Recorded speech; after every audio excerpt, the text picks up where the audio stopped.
ये एक लड़की की सच्ची कहानी है जो हमें कठिन से कठिन परिस्थितियों के बावजूद जीवन को सकारात्मक तरीके से जीने और अपने लक्ष्य को प्राप्त करने की प्रेरणा देती है।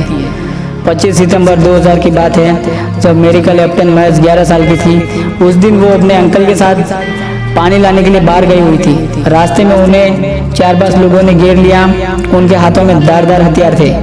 उन्होंने अंकल से जमीन पर झुक जाने के लिए कहा और वे उन्हें बेरहमी से मारने लगे।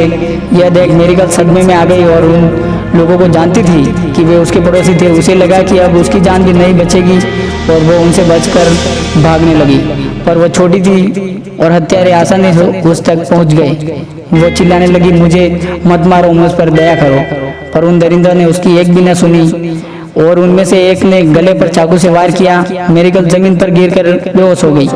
जब थोड़ी देर बाद उसे होश आया तो उसने देखा कि वहाँ खून ही खून पड़ा था और वो लोग वही खड़े थे। इसलिए उसने बिना किसी हरकत के मरे होने का नाटक किया।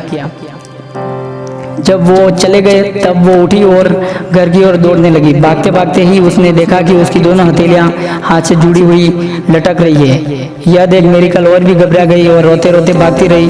जब वो अपने घर पहुंची तब अपनी माँ को आवाज दी। माँ बाहर आई और अपनी बेटी की ये हालत देखकर बहुत भयभीत हो गई। उसने बेटी को तुरंत ही एक कंबल में लपेटा और हॉस्पिटल की तरफ लेकर रवाना हो गई।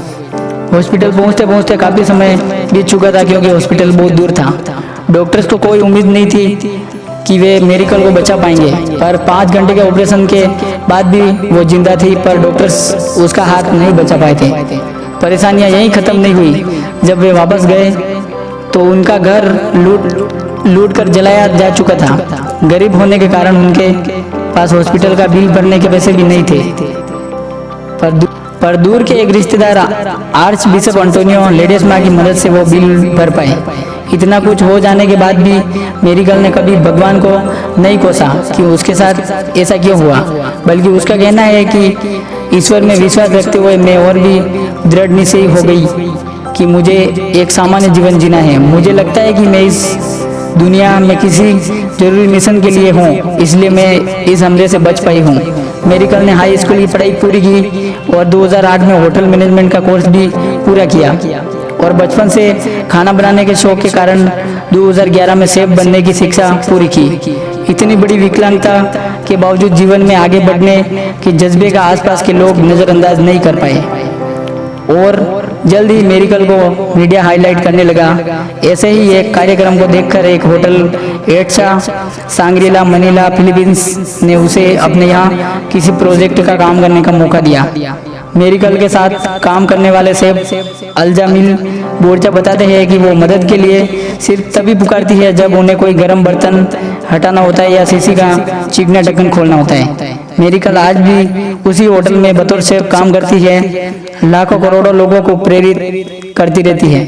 दोस्तों, अक्सर हम अपनी लाइफ में आने वाली छोटी मोटी परेशानियों से घबरा जाते हैं और अपना विश्वास कमजोर कर बैठते हैं, पर आज की ये कहानी बताती है कि सिचुएशन कितनी ही खराब क्यों न हो, हम उसे बदल सकते हैं। मेरिकल की कही एक बात हमें याद रखनी चाहिए, यदि आप सपने देखें, कड़ी मेहनत करें और ईश्वर में आस्था रखें तो कुछ भी संभव है। दोस्तों, परिस्थिति कैसी भी हो, हमें कभी हार नहीं माननी चाहिए। मैं इस चैनल पर इसी प्रकार की मोटिवेशनल वीडियोस लाता रहूँगा। चैनल पर नए हो तो सब्सक्राइब करें, बेल आइकन को जरूर प्रेस करें। आप सभी को तहे दिल से धन्यवाद। वंदे मातरम। जय हिंद।